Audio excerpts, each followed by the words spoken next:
Welcome to 500 Hobbies. My name is Amanda, and I am a serial hobbyist trying 500 hobbies to find the perfect fun fact. I have always enjoyed crafting and baking related hobbies, but things really took off in about 2020 when I, like a lot of you, found myself at home with a lot more free time than I was used to.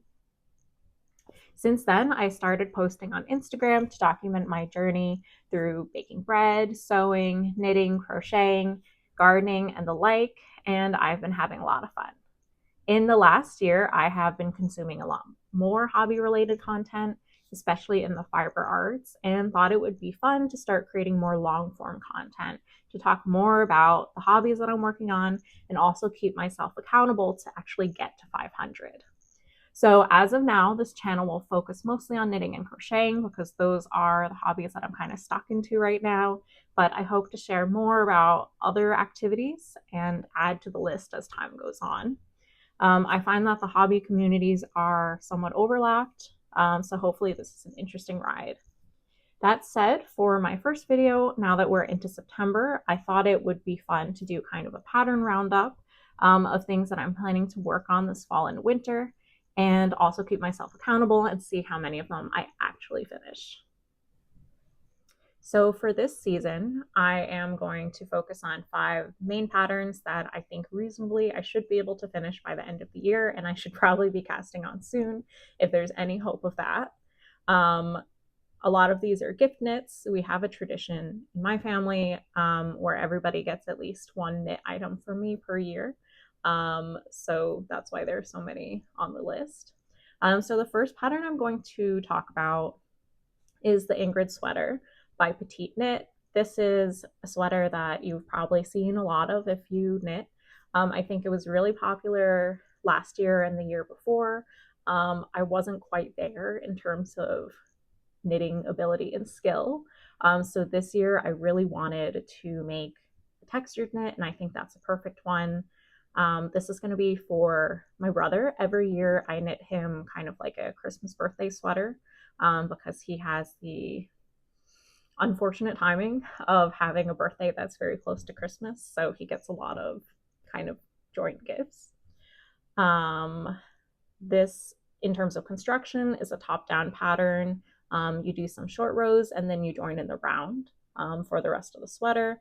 The recommended yarn is Sanders Garn Pure Gint 100% wool in DK weight.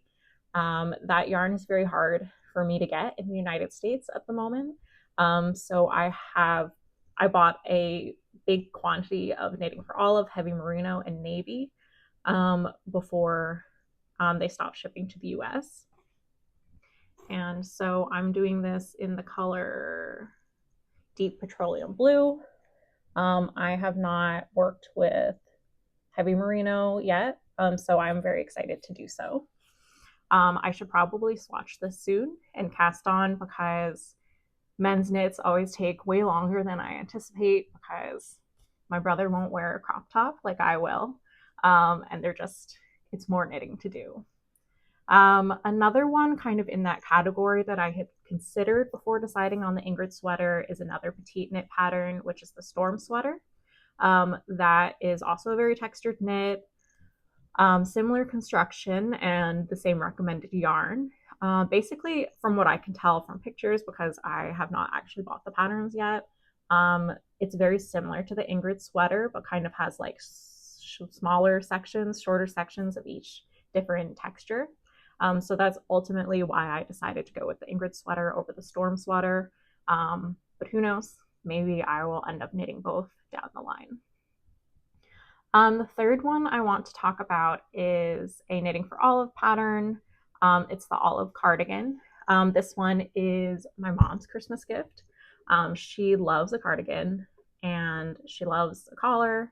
And I thought this kind of olivey motif was really nice to kind of give her a nice statement piece that she can wear through the winter. I always like to knit for my mom. She's the one that taught me to knit, and her mom also knit, so I think of it as kind of like a generational thing. So she always really appreciates the work and effort that goes into making a piece, so she's really nice to knit for. There's also a turtleneck version of the olive cardigan, which I thought about, but my mom's really a cardigan girl over a pullover. So this piece is worked seamlessly back and forth, beginning with the neckband and then doing some raglan increases. And then you join after the sleeve width is done and finish the body before going back for the sleeves, or maybe vice versa, depending on what I do if I get bored. Sometimes when I'm working things in this kind of construction, I'll do a little bit of the body and then I'll do one sleeve and then go back to the body and do the other sleeve, because I feel like if you knit, you know, it's very hard to push through that portion of the knitting garment. So the recommended yarn is Knitting for Olive merino and soft silk mohair. I actually have the recommended yarn. I'm doing it in artichoke purple. This was partially left over from a goji sweater that I did for myself. And that was kind of like my first big knitting project. So I had some left over, and then I just got more to kind of supplement it and make it a sweater quantity again. So next is a pattern that I am very excited to cast on, and I do have to get through some of the gift knits first. So maybe this will be more of a winter than a fall knit, but it's the Clematis Sweater Chunky by Maier. This is for me. I have been thinking about this pattern for a long time. First, I saw Rebecca from Hip Knit Hooray do the lighter weight version, and I was super intrigued, but I could just not add another project at that time. But then I saw Marianne from By Emu test the chunky version, and I had been doing a lot of kind of longer, lighter knits and really was looking for a chunky cast on. So I decided to just pick up the pattern.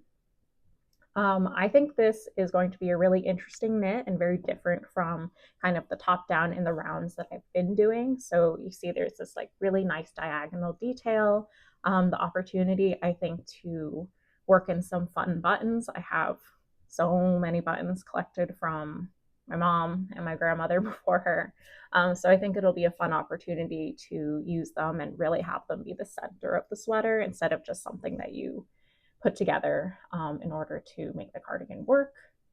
There are ceramic buttons that are available to go with the pattern, and they also come with a really cool kind of progress keeper stitch marker that I was really interested in getting. Unfortunately, they are not shipping to the US at this time through Etsy.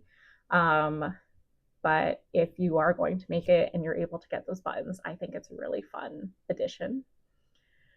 This is worked seamlessly from the top down with a diagonal button band, and there is some shoulder shaping with short rows.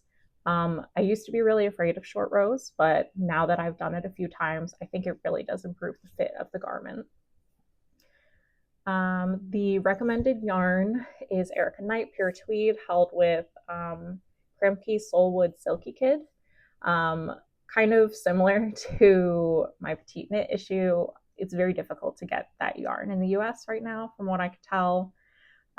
So I have some mohair from Stash that I've thrifted, and I plan to pair it with this Knit Picks yarn, which is supposed to be pretty similar compared to yarnsub.com. I don't have it yet, so I'll put a picture. I haven't used Yarn Sub before, so I'm just going to get one skein at first and kind of swatch it out, and hopefully it works out. If it ends up being a good website for this type of thing, I'll share my experience with that, and I hope so, because I feel that there are going to be a lot of yarn substitutions in my future if I keep going with European patterns. The last pattern that I'm going to talk about is the Vest Barcelona by Mochi Knits.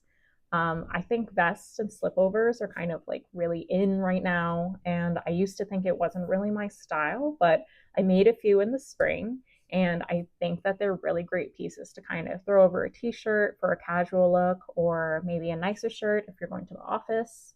I work from home right now, but I do think going into the office is probably my future, so a lot of my knits, I'm kind of thinking about that at the same time. I am not 100% sure about this pattern, but this is kind of the look that I'm going for. because I have this yarn that I picked up when I was in San Francisco. Um, it is Playful Day Yarns. It's hand dyed in California, and it is 70% superwash merino and 20% yak. I have been hearing a lot about yak fibers, and I'm really interested in knitting one up. So this is the yarn that I would like to use. So the Vest Barcelona uses a different weight of yarn, but I'm hoping I can kind of like finagle it, which I do a lot of my projects that way.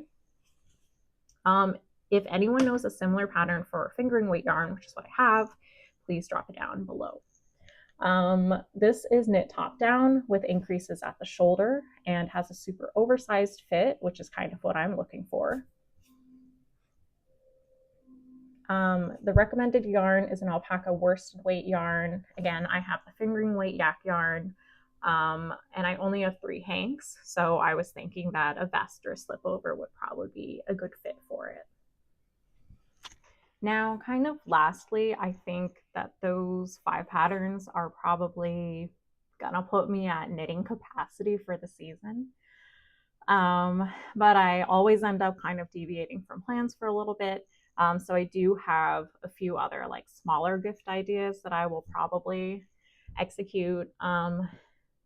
These projects usually take me between like 2 or 3 days, depending on how many hours I'm able to commit to it. So these are pretty quick and kind of like a nice palette refresher if you are having a hard time like kind of trudging through some of these bigger projects. So for hats, the pattern that I like the most is Purl Soho. It's super easily adaptable in my opinion for like any yarn that you have in stash. So normally if I get asked to make hats for people, I will use that pattern and maybe vary the stitch pattern or the yarn weight to kind of make it interesting and also to use up my stash. So I've actually done one already this season. This is going to be for one of my best friends partners. I actually knit them some hats last winter that were lost in the mail. So I'm going to see them in person in a few weeks. So I thought, let me actually make these and then deliver them in person so we don't have another postal service mishap. The other thing that I'm planning to do is for my dad, who I feel like always gets shortchanged in the sweater realm, but he's a big golfer. And We Crochet / Knit Picks has these cotton cones that I'm really interested in trying.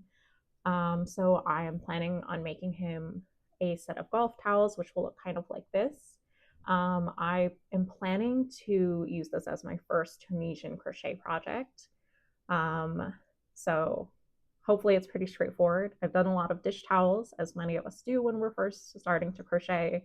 So hopefully this will be a straightforward project and an easy gift project. Yeah, so that is what I'm planning on working on. I'm hoping to swatch up a bunch of these soon, and maybe we'll do a video about that so we can kind of see what these yarn combinations look like. Anyway, that's all I have today. So thanks so much for tuning in and being on this journey with me, and I will catch you next time.